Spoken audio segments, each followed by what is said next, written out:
Great. First, tell us where Tony Stark is in his life when this film opens, and tell us about his role with the Avengers now.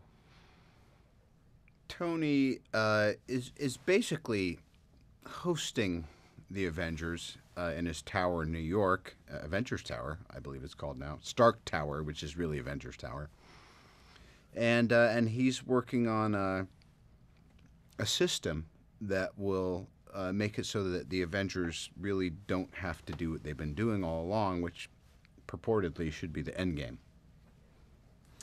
Describe the feeling that you guys have, the chemistry you have as a cast, and getting back together again with everybody for this time around. Well, I don't think any of us really expected how huge the first one would be. So it can almost intimidate you a bit because you're like, oh, well, we were just kind of hoping it would work out. And now there's this expectation to deliver. So, but the nice thing is it really is a great cast of folks, and we genuinely enjoy making this entertainment together. What is it about Tony as a character that attracts you to come back to him again and again and involve him as you do?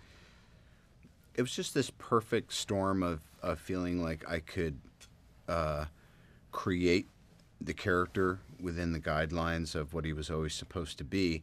And I just thought he was so cool when I was reading the comic books. I was like, great, so let's just keep it real human and make sure that there's enough wit in there so that people don't think he's a stiff, and I think it'll work out all right. Every Marvel film brings something new and different to its audience. What were you hoping that Avengers Age of Ultron would bring to the audiences this time around?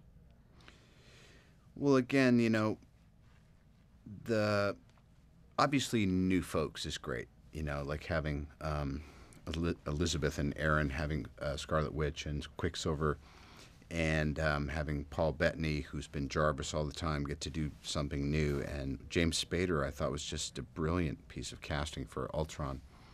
You always hope that it just defies expectation. And then I guess this time around, we just really wanted people to not say, well, that's all right, the first one was great, so we saw it anyway, What is it about the dynamic between you and Joss Whedon that allows you guys to create those moments that you do in these films? Well, it's a respect, and every director-actor relationship is so different, and Joss is very in control and really wants to have authorship over things. So I think for me it was about just being a little bit more receptive.